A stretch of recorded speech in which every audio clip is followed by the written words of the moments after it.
Howdy, everyone. Welcome to today's webinar. Is your top performer really leadership material? I'm Beth Spriggs, HFA COO, and I'll be your host for this exciting and insightful webinar today. So for many furniture store owners and managers, it's tempting to take your best salesperson or most productive employee and put them in charge. After all, they've proven themselves in this role, so why wouldn't they thrive leading others? But over the next hour, we'll explore why top performance doesn't always equal leadership potential. So we would love for this to be a highly interactive session, and we encourage you to post questions throughout the conversation using the Q&A button at the bottom of the screen. We'll get to as many of your questions as we can. But before we get started, just a few quick housekeeping notes. This webinar is recorded and will be available on demand at myhfa.org/webinar. So again, if you have questions, please use that Q&A button at the bottom of your screen. And I want to give a shout out and thank you to Synchrony, our education thought leader sponsor, for their dedication to the industry and support of these webinars. So let's meet our panelists. First up, Michael Lewis. He is the Senior Sales Training Manager at Levin Furniture. Michael brings over 20 years of sales experience and has a passion for building high-performing teams across Levin Furniture and Mattress, John V. Schultz Furniture, and Ashley Stores. He's been instrumental in helping 30 locations in Ohio and Pennsylvania develop and retain top talent. So welcome, Michael. Thank you. Next is Eric Poupard, our Vice President of Sales at Hudson's Furniture. Eric is a people-first leader with a knack for inspiring high performance. He oversees sales across more than 17 Florida locations and knows firsthand what it takes to turn great individual contributors into great leaders. Yeah, excited to be here. Finally, we have Brad Huskin, founder of IAS Training. Brad is an author and consultant with over 30 years in sales and sales management. He has helped countless retailers, both large and small, put in place systems that drive performance and leadership growth. Welcome, Brad. Thank you. So we have a lot to cover, right? We're gonna jump right in on this very interesting topic here. And we're going to start by talking about the difference between high performance and true leadership potential. So my first question, and anyone who wants to jump in and kind of kick us off with this is welcome to do so, but how would you define the difference between a high performer and someone who's ready to lead? If it's okay, I'll start. Yeah. I think a lot of it comes down to the motivation and the successes that they're focused on.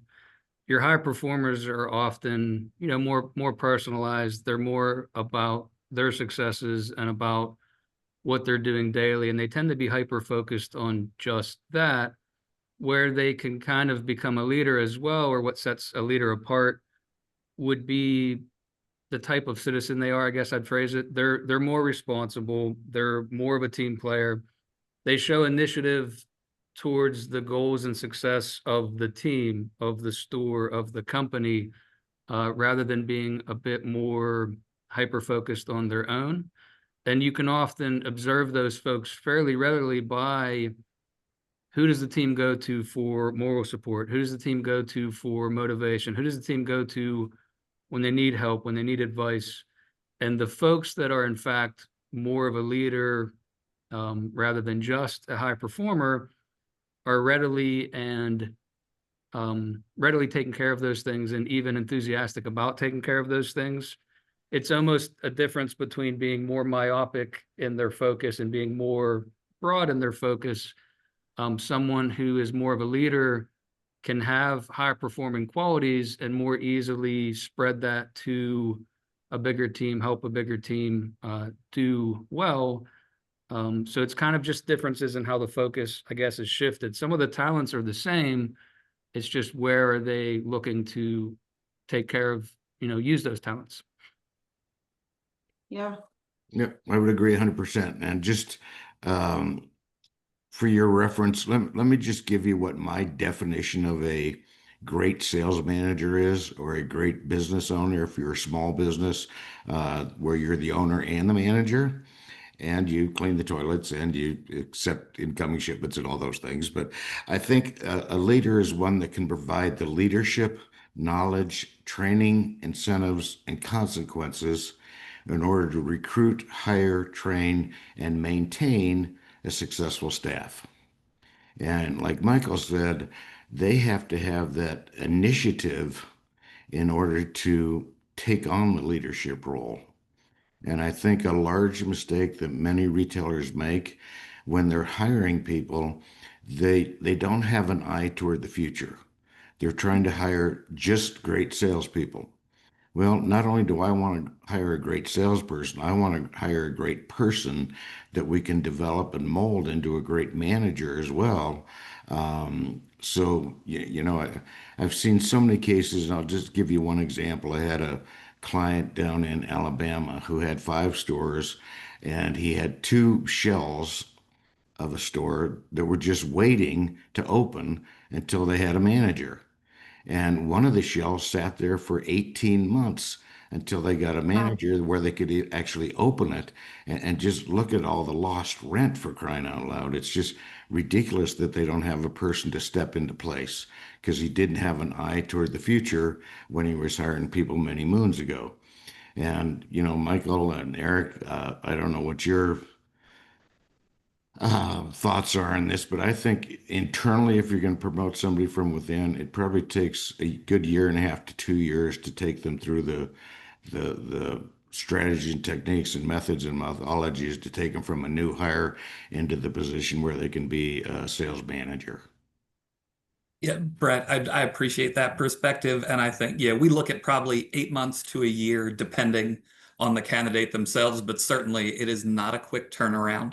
And kind of to address what Michael said, I mean, I think that as much as it's a lot about what the person is doing, it's also about what they don't do, right? You know, we look at our leaders as almost like culture warriors who are kind of carrying the flag for our business, setting the pace for people, which means they're going to be available to help and, be energized by that. But they're also not going to be that person. Some of y'all who are watching may identify with these kinds of people who are top performers who, right, we need to have a good ego to sell and to sell well.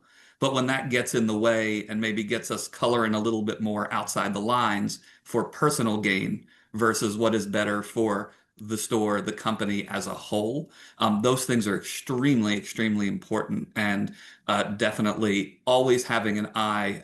Brad Levy said there too about having a plan for those people long term when we bring them in.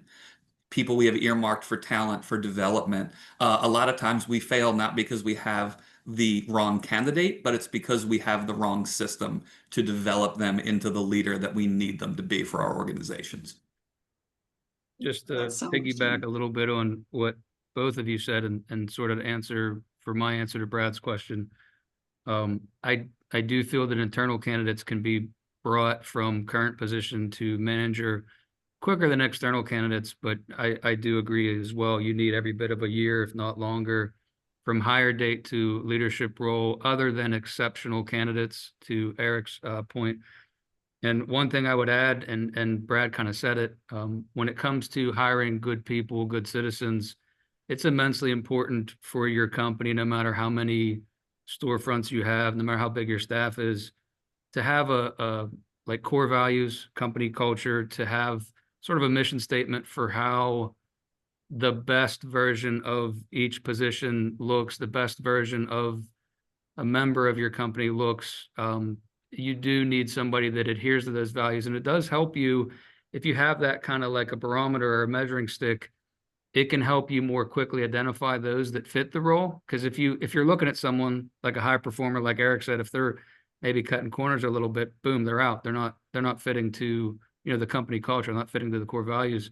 That can help you with external and internal candidates, but it is very important to have that hammered into place and to know what that looks like to identify the right candidate. And it can help you speed up getting them ready for role to a certain degree. If they're already the right person, obviously, you won't run into as many speed bumps. And I love flag bearer, to what Eric had said, is one of my favorite terms for people in your company, even if they're not in a leadership role, even if they stay at a certain position.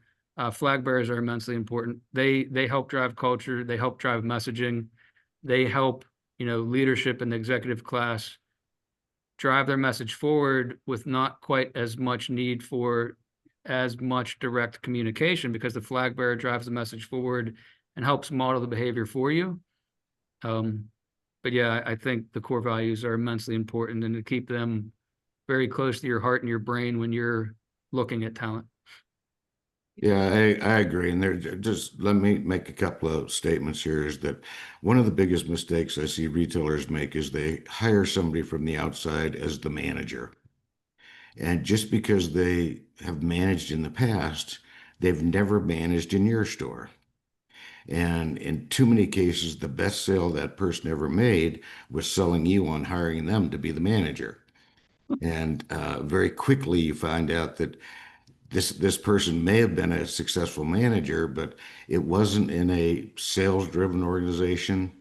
Possibly it was in a merchandise-driven or a self-service type environment, which is totally different than the environment that we're in the furniture industry here. And you were talking about core values, and I just wanted to mention that I work with a company that their mission statement is we are dedicated to being the very best in the world at what we do because our customers, our company, and our family deserves it. And that's a pretty heavy mission statement when you really dig deep into the meaning behind all of that. Yeah. I would also add that's a lovely mission statement. And the beautiful thing about it is if you strive for that, even if you fall a little short, you're still doing a phenomenal job. Oh, It's like absolutely. shoot for the stars, land in the clouds, you're still doing pretty good. Exactly. There you go. No, this is great. I'm hearing a lot around culture. I love that term too, the flag bearer. But it does take time. It takes time to kind of build up, recognize, and have an experience in your store can make a real difference. But have you ever seen someone really excel in sales, but then struggle in leadership? They did great in the one and then tried it, just didn't work out so well in leadership. And if you have, what happened or what did that look like? Well, I'll just comment on that because I've seen it 1,000 times. But Mhm. yeah, sometimes the best salesperson is just the last man standing, and they put their shoulder, the sword on their shoulders and on their head, and they bless them and say, "God bless you, you're the manager." And there's the store, there's your people, go get it done. And I think I said it at the last webinar that the management position I think is the least trained position in all of retail, and they don't teach people how to train. They don't teach them how to coach. And, I'll just say one thing because the words come up a couple of times here is the word motivation. And motivation is really a misunderstood word because I don't believe you can motivate somebody to do something they don't want to do. And what I've been saying forever is you can take a horse to water, but you can't make him drink. Same thing with salespeople. But you can certainly run them around the track a little bit to get them thirsty. And I think the very best form of motivation is getting them to want to accomplish other things. And that's how you motivate somebody is that you tell them that there is a better way and a way where you can be more successful. And so don't mistake the word motivation for something that is just black and white because it isn't, because it's different for everybody. What motivates one person may not motivate another person. And if the person isn't trained to be the manager, and I'll just give you another analogy, and that Mhm. is you manage a store. And just imagine you're in a stadium and you're standing on the 50-yard line. Your staff is sitting in the stands and they're watching every single move that you make. And the minute you don't do something that you've asked them to do, you just lost all your credibility. Yeah, absolutely. I have a fairly specific story to your question. It actually goes back to my cellular days before I was with Levin, John B, and Ashley. Um, I was with a cellular company that kind of structured things. There were sales associates, there were back end associates, then there were senior sales associates, and that was kind of like the pipeline to what they called a solutions manager. Furniture would typically call it a sales manager, then to a general manager. And with that company, the hierarchy and the ladder was very clearly defined. And this gentleman that was a senior sales rep, he had kind of been anointed to go up the ranks to very quickly move up to be like a district manager. This company, a district manager would run 12 stores basically, and they floated a lot. But I don't want to say problem, the opportunity that was discovered when he was moved from regular sales associate to a senior sales associate was essentially that he was not really a good leader. He was an excellent salesperson. He always did phenomenal numbers, any category that you needed performance in. All you had to say was, we need this category better, and he would do it. He was a good citizen in that way. He was an excellent flag bearer in terms of trying to model behaviors in the right way and motivate others. And he was phenomenal for giving others tips and tricks. They could go to him and ask for, how do you do this thing? How do you do that thing? But when it came down to, similar to something Eric had told us earlier about someone that was a phenomenal baker, when it came down to, playing the symphony, to controlling all of the things simultaneously, he just couldn't juggle that many balls. And when it came down to things like holding folks accountable and things like, inspecting what you expect, he did not do those things either. So even when he was a senior sales rep, on the days when he was more in charge, it was kind of like the inmates began to run the prison. He was, I think, a little too much, and he had been transferred to a different store, but he was a little more inclined to be a friend who helped, as opposed to a leader that helped and a leader that drove. And it did create a bit of a sticky wicket when he needed to be, I hate to use the word demoted, but when he needed to have his position changed back to just being a sales rep. And the way in which we went about doing that was continue to use him as a flag bearer, continue to have him take on responsibilities and let him use his initiative. But there's just sort of a level, and there's nothing wrong with that.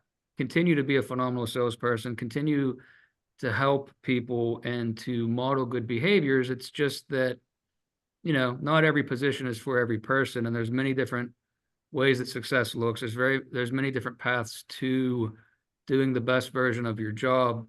It doesn't always have to be climbing each rung of the ladder towards that end goal, even if that's the way it's envisioned or perceived by the company in question, or by, our culture. Our culture is one where you're kind of induced to chase titles or induced to chase abbreviations because success is perceived a certain way. But there's many different versions of success. Being the best possible sales associate is still a great level of success. It's still phenomenal. It doesn't mean that we got to cookie cutter somebody into the new role. And it is important, and it is a bit tricky when someone gets miscast to properly handle that. And you have to empower that person and make sure that person does not go into a shell or think that they have failed, because they haven't. They just maybe tackled something that wasn't quite their niche. So we move you back to your niche while keeping you empowered, making sure that folks don't perceive it as a lack in you, and certainly that you don't perceive it as a lack in you. Absolutely. Yeah. Eric, you want to jump in? Yeah, and I mean, definitely, number one, I think what Brad said can be very spot on in terms of how well we are equipped and how well do we have a system set up to prepare leaders to actually take over buildings, take over districts, et cetera, talking with a lot of different dealers. There are vastly different things going on out there, and nobody seems particularly happy with it, no matter what system it is, right? So I think that, first of all, that evaluation and looking at that, understanding what that process is. We just brought an outside prospect in with a ton of leadership experience from a divergent industry. And like, we have a 6 to 8 month roadmap, right, that we had to lay out. And that was something we really hadn't had to do. We like to work internally, but thinking that far out, because I want to see how does this work? I need to continue finding those areas where I can better train, coach, and develop that person, internal or external. And it's not a 1 month or a 2 month thing. It can't be. You are setting somebody up for failure 110% with that. And I also think, and this is at least my experience, a lot of times we end up going to those top performers, not because they are the best option, but I think somebody else said it, it's like they are the only option, right? Everyone does one of these and they look around and who's going to run this store? Oh, well, he or she sells a lot of furniture. Guess what? That's our new manager right there. And I guess just to kind of cap it on something that Brad said, that idea of motivation, I think I agree 110%. I don't know that you can train or teach motivation, but you can usually ascertain from a candidate one way or the other, right? Some of the stuff Michael said, right? Like, is that person who, do they want to be open to having people come and help them? Or do they want to silo off and do their own thing? Right? Is that person that has a smile on their face after they just got screamed at for 30 minutes because the couch was supposed to be black and it's actually brown and we made an error and we're just going to tear your head off, right? There's probably a little bit of masochism that comes with being able to do this well. But when you see people that can do that and then put a smile on and go, help somebody with a customer on the floor, that person is doing the job before they have the title. And if we have somebody that's just chasing a title for the sake of chasing it, Michael said too, success comes in different ways. And yeah, there's more than one company out there that has a top performing salesperson who makes more than some of the sales managers there. And, they can take their business card that just says consultant on it and they can put that extra zero on their paycheck. And if that's not a win, I don't know what is. Yeah, no, absolutely. I love that. And it's true what they say, though. It's lonely at the top because leaders are not really there to make friends. They're there to lead. Oh, Yeah, and management should be both fun and easy. there But you you know, should be. Yeah. that's a bold statement.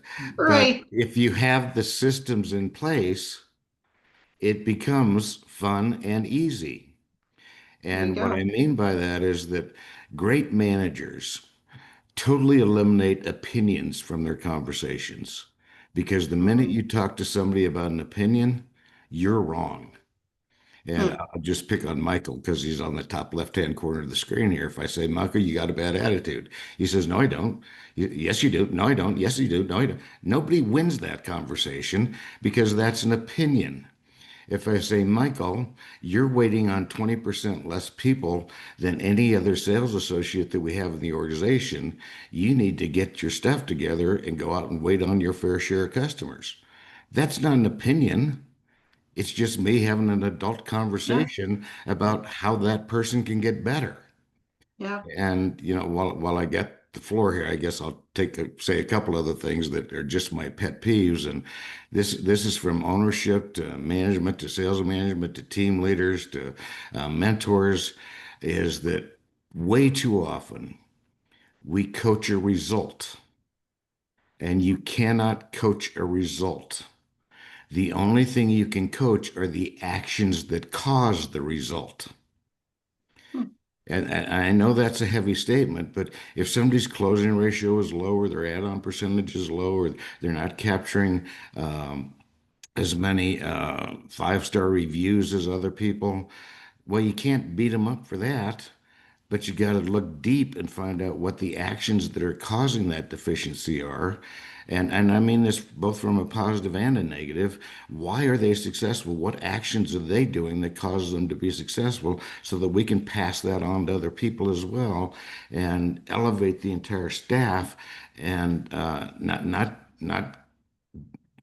personalize it, but objectively coach somebody on exactly what's going on in their world. Yeah, no, Okay. and definitely. And Brad, one other thing I would add to that, which is great because you kind of got there. I was in my head and you got there halfway through your statement, which is beautiful. Is sometimes what we have found. I have a case study of somebody who was a great salesperson, made it through our leadership development program, and then really started butting heads with some top people in a store when they got there. And through observation of behavior, what this individual was so good at when they were just selling is a true sales process that was built on asking great questions Right. versus dictating and being that. And it was kind of like it moved pretty quickly, but they ascended to a leadership role. And now they felt like they had to be the person who was telling you what to do. And they weren't using the same process they did to sell tons of furniture to win over their teams and asking those questions because we're really managing the perception of the other person. If we just say, well, your closing percentage sucks, right? That's probably not a good way to lead, but it's slow. No one's coming in the door. We need to spend more money on advertising. You've all heard these before. Hmm. Versus just asking, why do you think, right? What do you think we could do to improve that? How do you think? Have you noticed this? When people get there on their own versus us being dictatorial to them, they get so much more buy-in because they're owning the solution themselves and we're not dictating to them. And as a leader, we have to be able to make, what's the definition of influence is people doing what you think you would like them to do, and they think it's their idea. No, Right. that's a great point. Are there, and that you're kind of diving into this next question I have, which is thinking about the characteristics for leadership readiness. So are there other traits or behaviors that you look for when you're promoting someone into a leadership role? Well, there's lots of things, and that's where I gave that statement is great sales managers provide the leadership, and we could probably spend 3 hours just on the word leadership. What are some attributes of a great leader? And I think the number one attribute is a person that leads by example. They're above reproach. And what Eric was just saying about great questions. And, the single most important question in all of sales, which I don't hear many people asking, is what's important to you in selecting a whatever it is? What's important to you in selecting a mattress? What's important to you in selecting a dining room set? What's important to you in selecting a living room set? And if they don't ask that question, then all they're doing is trying to sell something based on the reasons they want to sell it and not the reasons the customers want to buy it. And if I say, what's important to you in selecting a mattress? And they say, well, I don't really know. Then what's the customer telling you? I need your guidance. I need your expertise. I need you to tell me why I should buy this thing. But on the other hand, if they say, well, my wife has a back problem, so she needs something that's really firm, and we'd like something that adjusts on both sides because my husband snores and blah, blah, blah, then we sell it based on all those reasons and not what we think is important to that customer. And that's part of leadership is having that knowledge to be able to answer that question. And Eric, you just said something that sparked a thought in me is, people are always saying we need to do more advertising, we don't have enough traffic, blah, and all that stuff. And I would just say to that person, okay, well, what are you doing to generate traffic? Because there are 5 or 6 specific things that a salesperson can do to help generate traffic.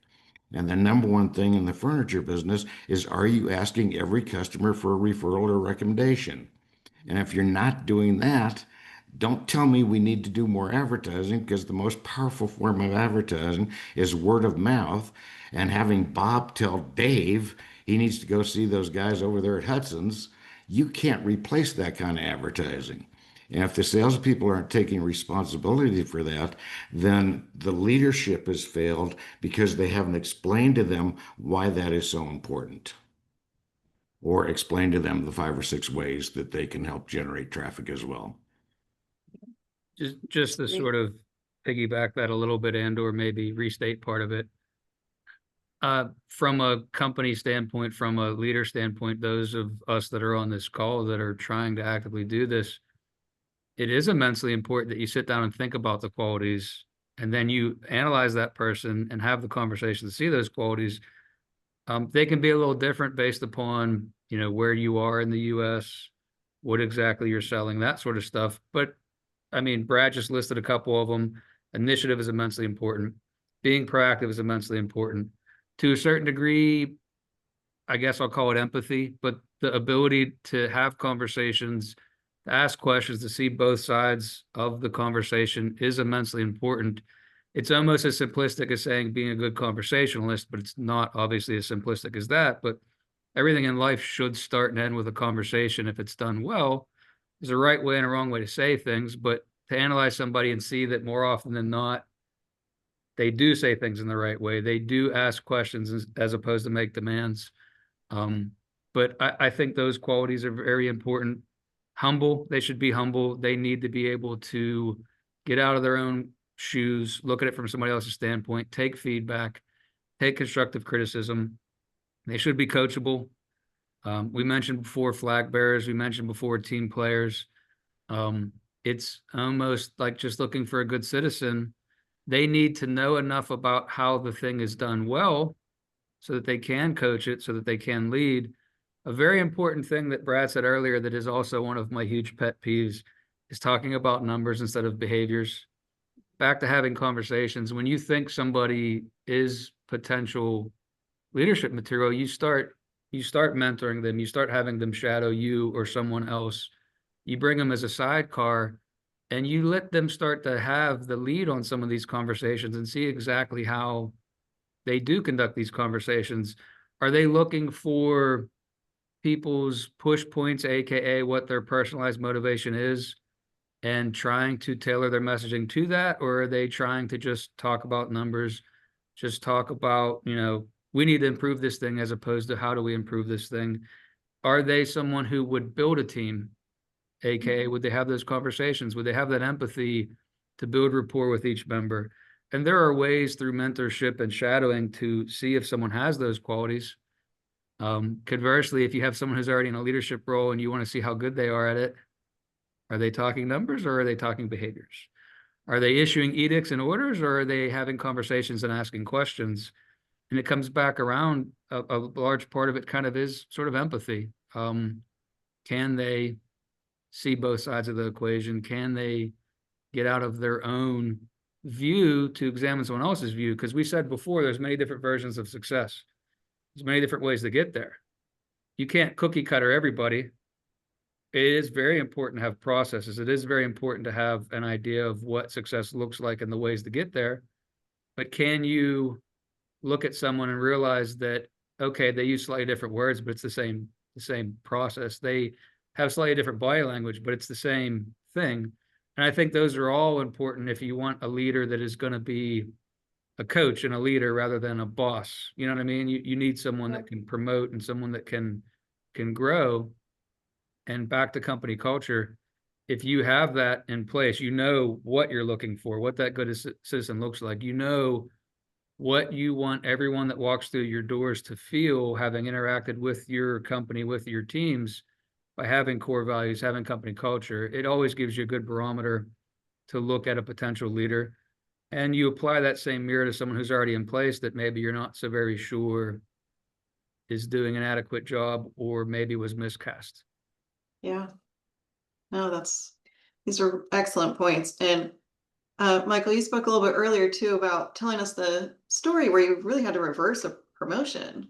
Mm-hmm. And just kind of wondering, what are some of the biggest dangers to promoting someone too fast? Well, there's lots. One thing would be bankruptcy. Yeah. Worst case scenario, yes. Yeah. On Uh-huh. a smaller scale, you can hurt the development of the person that's promoted too fast and end up losing them when maybe they should have been promoted more slowly or maybe they were miscast. You also have potential ripple effect to the whole company, like Brad said. Smaller though, members of a team, a storefront, a team maybe that's in your corporate level.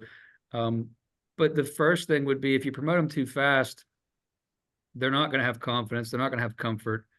They're going to make knee-jerk reactions. They're going to make bad choices, and they're probably going to be inclined to be a little too hard about the fact and maybe lose some of that humble if they had it.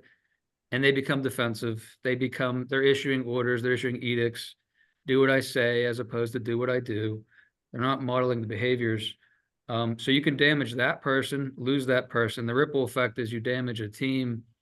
A thing that I've seen in my past retail life, not where I currently am, but in other places I've been, is you install somebody and they don't have bona fides. They don't come with you know, they aren't walking the walk, so they do not have the faith of their team.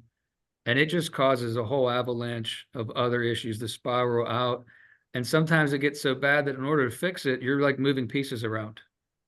I got to fling these 3 over here and these 4 over here and these 2 over there. And I got to demote this person quietly so no one sees it. And you basically just pulled the pin on a grenade and set it on your showroom floor and just let it explode. So there's a lot of dangers.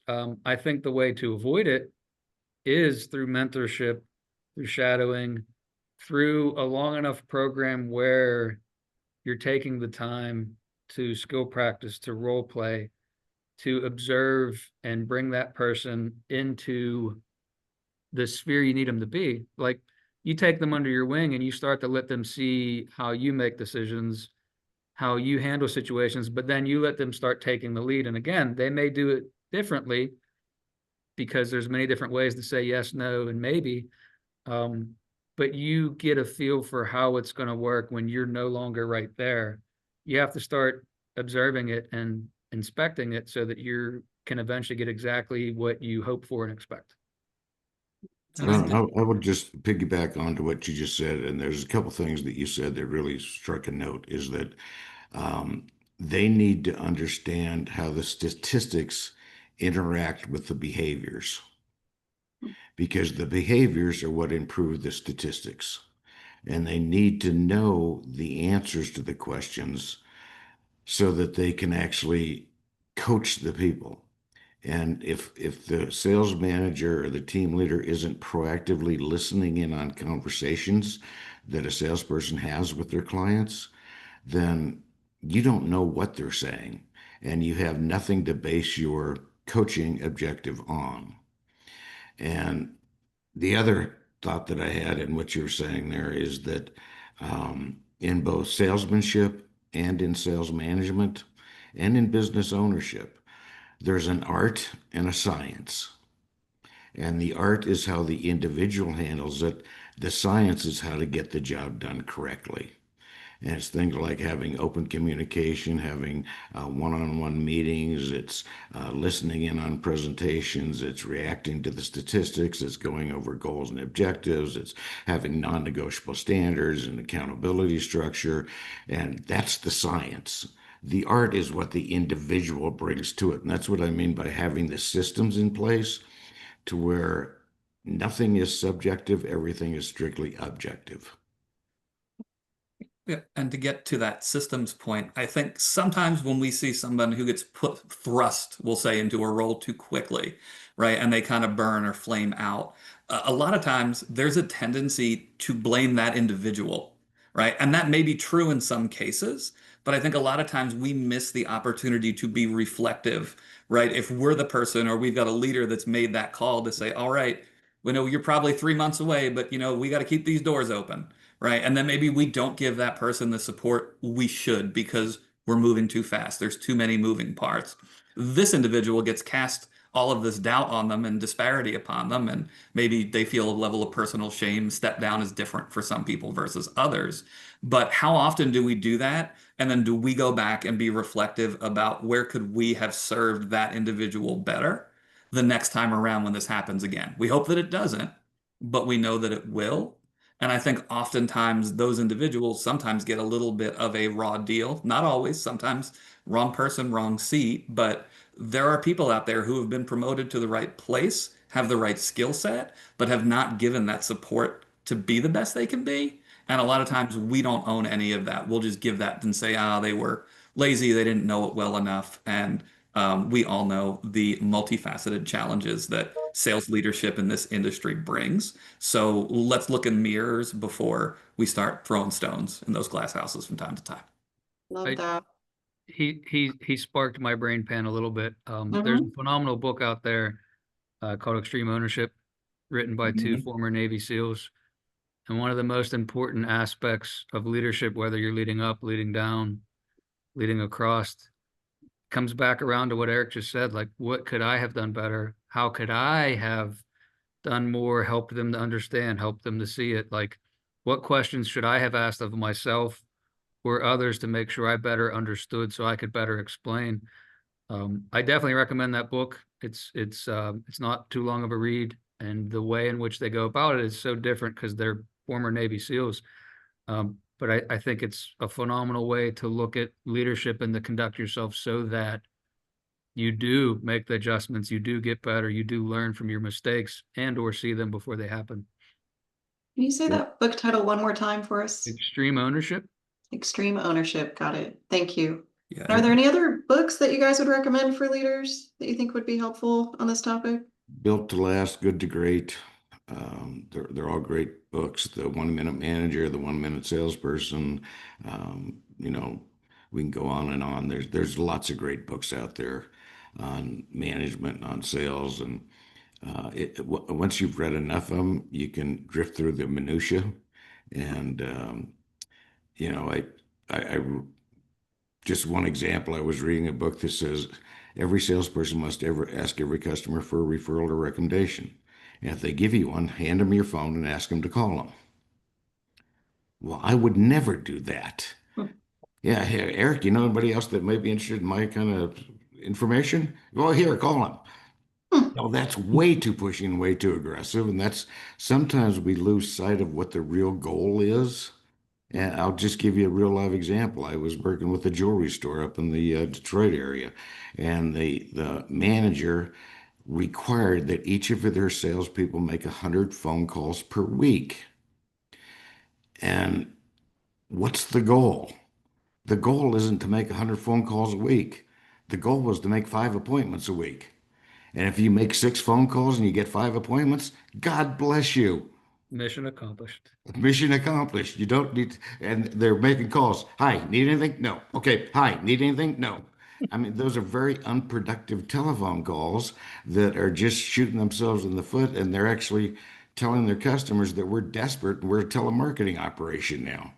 So you've got to have purpose behind these things, and I'll just add to that so that I don't leave this hanging. But the secret behind a successful clienteling or client outreach program is getting your customer to ask you to call them. And if you can just get your customer to ask you to call them, then the appointment becomes easy. And if I say to Beth, gosh, you've done a great job decorating your living room and dining room, what do you have planned next? Well, really, maybe next year I'd like to do the basement and our rec room. Well, let me call you in a year. Let me set up a time where I can do some preliminary checking, and we can set up a time where you can come in after the holidays. Beth says, okay, great. And then I say, hey, Beth, this is Brad over at ABC Furniture. You'd asked me to call you. And oh, by the way, how was that family vacation you all took to Disney World? And now what's she thinking? I love that guy. How did he remember? Well, because I wrote it down and I have a clienteling system that actually works. And, I couldn't possibly remember all that stuff myself, but that's why we have electronics and we have our computer systems and our CRM programs. And we have all those things that are just sales tools that help. But going back to what I said, that's the science. It's up to the individual to put the art into it. And the same way with sales managers. If they can't conduct a one-on-one meeting that is welcomed by their staff members, that is productive and energizing, and I'm not going to say the word motivational because everybody's got different forms of motivation, but if you haven't sat with them and had them conduct a one-on-one coaching session and listen to them and coach them on how they did it, then you're setting them up for failure. Yeah. 100%. Yeah. Like I said, y'all took a lot of the good books. But we are reading The Five Dysfunctions of a Team by Patrick Lencioni, which is excellent when it comes to, trust building in an organization, foundational stuff. I actually gave that to one of my top performers who was kind of experiencing some things on his own team. And he's been texting me every day when he gets to certain points or whatever. So if it works for top performers and for my leaders, woo, that's a good one. The first book that I was ever given when I was very, very young in leadership, called The E-Myth Manager. That's Michael Gerber. There's a whole bunch of E-Myth titles. Manager work for that part of my life, but there's for certain industries, there's masteries, et cetera, et cetera. But really ties nicely to our topic today.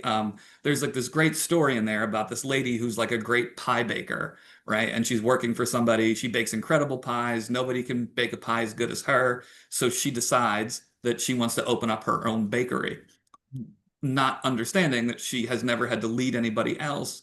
And she's also very good at baking pies, probably better than anybody that will work for her.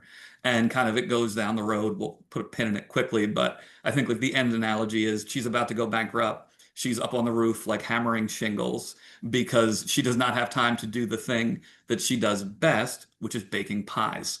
And I mean that as we were preparing for this webinar, that I just kept thinking about that. And that is really what we're talking about. We've got, he calls them technicians, right? The pie baker or a really high performing furniture salesperson is a technician.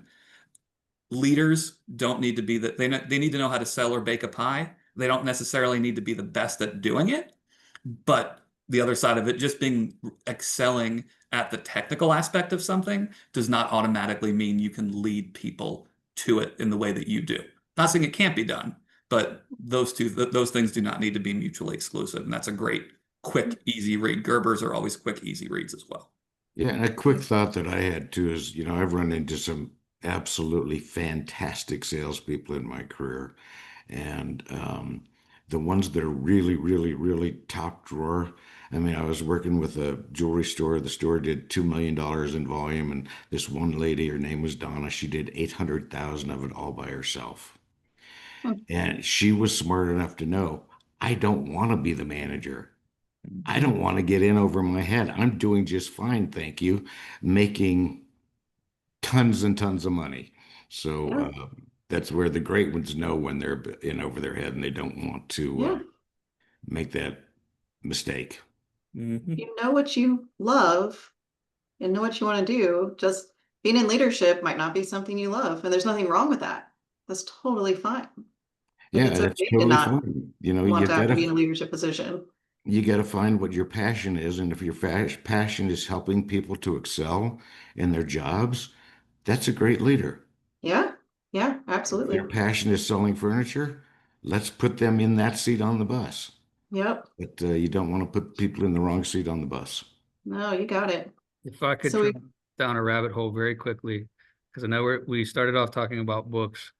hmm, And every time Eric or Brad or you, Beth, says something, it like little bomb goes off, little bomb goes off. So I've been fighting rabbit holes all call long. And anyone who works with me currently is, if they were on this call, they'd be rolling their eyes because I jumped down a lot of rabbit holes. Sorry. Just an overarching, I guess, philosophy that I have in life. I think something that's very important when it comes to the books that we read, when it comes to the ways in which we try to take in information and improve, is how important it is to not just tell somebody like it's cookie cutter what to do. Like, so Brad brought up, give them your phone and have them call the person.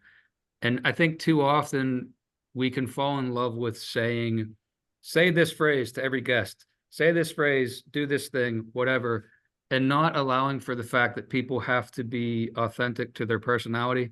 So one that I've heard often, and it always hits me a little bit like nails on a chalkboard, is how many books are out there, how many articles are out there that when it comes to mattress sales in a furniture store, they say somewhere close to hello to ask the guest how they slept last night.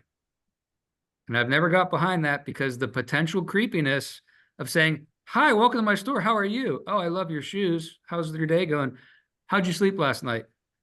Like, my face can't pull that off with the average guest. There will be people that can do it, but I'm a parent and I constantly prioritize teaching my kids how to think, not what to think. I don't tell them what their opinions should be. I don't tell them what. I help them work through figuring it out. And in my role as a sales trainer, it's kind of the same thing. And it would be the same whether it's someone I'm training to be a manager, someone I'm training to be a sales associate, someone I'm training to work on the dock, work on the office. The importance of, the spirit of the thing is, this is the goal we're going towards. The way in which you get to the goal is different per person. And when it comes to books, I value books that teach you about being reflective, teach you about the philosophies of improving, the philosophies of broadening, your realm of influence, as opposed to say this phrase, do this thing, do 5 jumping jacks, do 4 push-ups, now you're better. Like, it doesn't work that way. And I think that's a very important thing to keep in mind overarching when we're looking at who we promote, how we promote them, how quickly we bring them along, is the importance of kind of teaching them how to think. You know what I mean? Be authentic to yourself. Take a slightly different path to get to the same way. Let me help you figure out how that path looks for your personality. No, this Sorry, I is jumped great. down a rabbit hole, but No, yes, That's no, exactly what I meant by art and science. The Yeah. art is what they bring to it. The science is the process by which we follow. So yeah, absolutely. We've talked about what characteristics do we look for before you put some into a role? What could happen if we do it too fast, and what are the risks involved if we don't do it right? We discussed some of the ways to set leaders up for success. So my last question for you, and Eric, I'm going to start with you on this one. What is the most effective way you've seen a leadership pipeline built in retail? So I think one of the most important ways that I've seen them grow and develop is that it is something that you should always be actively hiring and recruiting for, no matter what level of staffing or anything that is there, right? I think that there is kind of this fallacy we get to where we say, okay, we have 10 stores, so I've got 10 general managers and I've got 10 sales managers, so we're good. And I think just understanding that that is not the reality. I mean, I think we all know by this point that is not reality in a retail landscape if you are trying to put your best foot forward with your best team. But I think that that becomes a piece that is so important, is that we are always sourcing great leaders, whether we're recruiting them, whether we're developing from internal, whatever that might be. That's number one. Number two is really being able to connect with internal candidates, maybe who you would think would be interested but are not for one reason or the other. I've had some great one-on-one conversations with people that are being those culture warriors, being those people who others go to, but then, their direct report will be like, no, he just wants to stay there. Okay, he doesn't like it. He doesn't think it's a good fit for him. 100% of the time, if I'm perceiving it and I'm getting performance reviews, that's who that person is. I need to sit eyeball to eyeball to that person and figure out what it is. Again, truly, that's who I was. I came to furniture because I was burned out on leadership from restaurants and hospitality. And then about 8 months in, somebody said, "Hey, well, when are you going to join the MIT program?" And I said, "I'm here because I just got to learn how to sell. Like, I don't want any of that responsibility."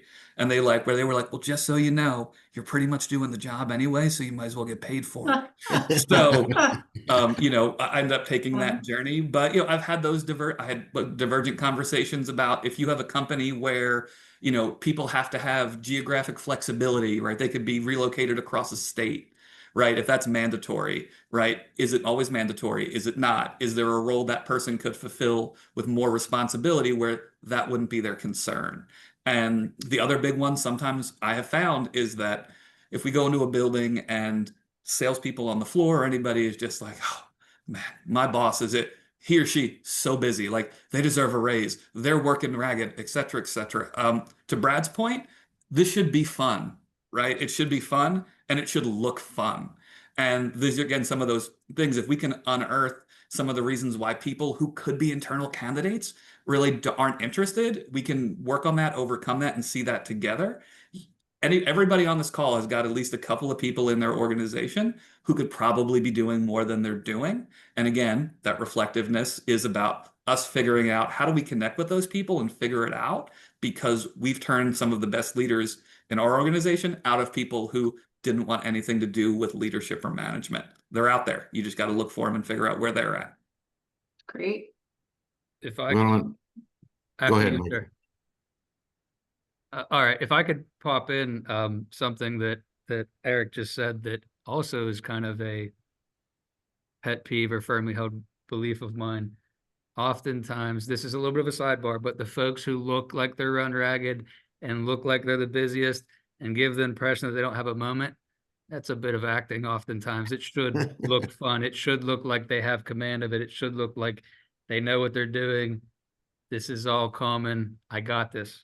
Um, just to add, I guess, a little more to some of what Eric said so well, when it comes to how these pipelines look and how these programs look, and in my company, we're currently sort of reworking and adding some elements. So one thing I guess I would say is never rest on your laurels and never be stagnant. You know, culture changes, candidates change, the retail environment changes. You have to constantly be looking to make some tweaks or overhaul. I would say when it comes to internal candidates, because we all prefer internal candidates because they're already, you know, part of the culture. It is immensely important from the top on down that everybody has that barometer, that measuring stick, the company culture, the core values, what success looks like, and is always on the lookout and actively having conversations. It's almost like interviewing someone all over again, getting to know someone all over again, all throughout to see what the potential is and to feel where their desires lie. A mistake people make sometimes is they almost forcibly promote somebody rather than letting that person show the initiative and show the desire. So with internal candidates, it's a bit easier because there's more eyes on them, there's more ears on them. When it comes to external candidates, I think a referral program is immensely important because hopefully the leaders within your company and those that can identify a leader are actively on the lookout for them amongst friends, families, people they run into that, you know, help them when they go to a restaurant, help them when they go to buy books, whatever the case may be, and work that. And to what Eric said, you have to keep strong eye on and connections with the competition. I mean, there's nothing wrong with, you know, stealing talent from elsewhere when you identify talent, but you have to maintain that relationship. It's recruiting, not stealing. It's recruiting. I'm sorry. Strategically reallocating talent. There it is. Reallocating talent. That's great. Let me just add something that I've been extremely successful with is that we put in a 5-level program into companies that we work with when we do consulting. And those 5 levels give upward mobility within an organization. Because I found so many organizations have no upward mobility with some of the mom and pop operations where the owner and his wife and their daughter and, you know, a couple of employees, well, they got nowhere to go. And then we have other organizations that have 5, 10, 15, 20, 50 stores, and they're held hostage because they don't have anybody to put into the next position when that position opens. So the 5 levels are, we have a new hire, then we have a certified furniture salesperson, then we have a mentor, then we have a team leader, then we have the sales manager. And that's the upward mobility, and there are benchmarks and certain things that they have to accomplish to go from one level to the next level to the next level to the next level to the next level. And it's all part of that training process. And, you know, somebody said to me, well, what happens if I end up with, you know, 4 team leaders and 3 managers? Well, God bless you, because that's the position you want to be in, and that's where you can actually grow. And we give them an incentive to get to that next level. However, if they're one of those people that wants to stop at a certified furniture professional, that's fine too. You know, that's their passion. If they want to become a mentor or a team leader or sales manager someday, then we have the system in place to grow people through those different levels to rise up into the organization. So, we call that Well, problem an embarrassment of riches, and it's a great problem to have. yeah, exactly. Yeah. and that's Well, what when if we I have just 10 sales managers? Well, okay, God bless you. Then open yeah, 10 that's more when we can stores. reallocate talent, right? That's where we sure. Strategically reallocate. This has been a wonderful conversation. I want to thank all of you. This has been amazing. Thank you, panelists. Thank you, Michael, Brad, Eric. Really appreciate your time and expertise. Also want to thank Synchrony for sponsoring these webinars and for everyone who's joined us today. We hope that you're leaving with just a better sense on how to identify, prepare, and support your team as they grow into leadership positions. So before we go, please don't forget to complete the post-webinar survey. You'll receive a link shortly. If you'd like to revisit any part of today's discussion, the recording will be available soon online. Our next webinar is going to be on Thursday, September 11th. It is titled Retail SEO in the Age of AI. So until then, thank you for tuning in and trusting HFA to support your success. Thanks, everybody. Thank you. Thanks, y'all. Thanks.